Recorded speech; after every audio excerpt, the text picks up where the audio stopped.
বাংলাদেশের প্রত্যেকটা উপজেলায়, প্রত্যেকটা গ্রামে, প্রত্যেকটা পাড়ায়, প্রত্যেকটা মহল্লায় আমরা শুধু ক্রিকেট এগিয়ে নিয়ে যাব। ক্রিকেটের যে ইনফ্রাস্ট্রাকচার আছে, ক্রিকেটের যে লোকাল লিগগুলো আছে, যে খেলাগুলো আছে, সেখান থেকে যে ট্যালেন্ট আইডিগুলো নিয়ে আসা যায়, সেই প্রোগ্রাম আমরা করে ফেলেছি। বাংলাদেশ ক্রিকেট নিয়ে, বাংলাদেশ স্পোর্টস নিয়ে আমরা খেলা মাঠে আনতে চাই। এই খেলা মাঠে আনার জন্য আমরা 9 এবং 10 নভেম্বর বাংলাদেশ ক্রিকেট কনফারেন্স করতে যাচ্ছি।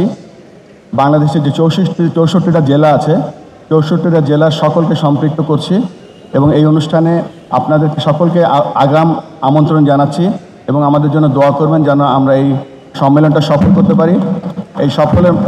এই সম্মেলনের মাধ্যমে আমরা একটা যোগসূত্র তৈরি করতে চাই বাংলাদেশের প্রত্যেকটা উপজেলায়, প্রত্যেকটা গ্রামে, প্রত্যেকটা পাড়ায়, প্রত্যেকটা মহল্লায় আমরা শুধু ক্রিকেট এগিয়ে নিয়ে যাব।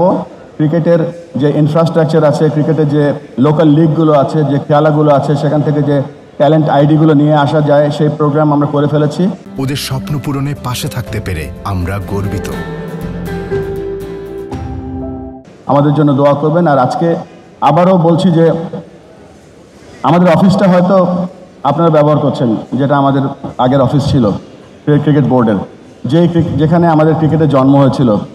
শাকিল ভাই একটা গল্প করতো সবসময় যে এমসিসির ইংল্যান্ড থেকে তারা কর্মকর্তারা সব এসেছিল ক্রিকেট বোর্ডের সাথে মিটিং করতে।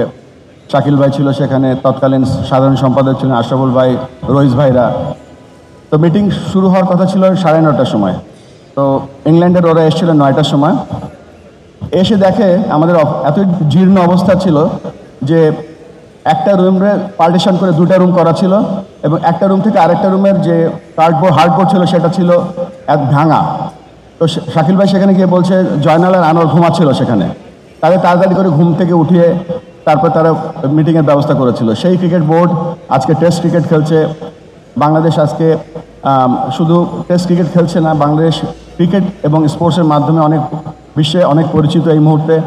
আর এই আমাদের অফিসটা আপনাদের হাতে আমরা লিস্ট দিলাম, আপনারা দেখে রাখবেন। আমাদেরকে মাঝে মাঝে আসার সুযোগ করে দিন, আমরা আমাদের আগের স্মৃতিগুলো আবার একসাথে রোমন্থন করব।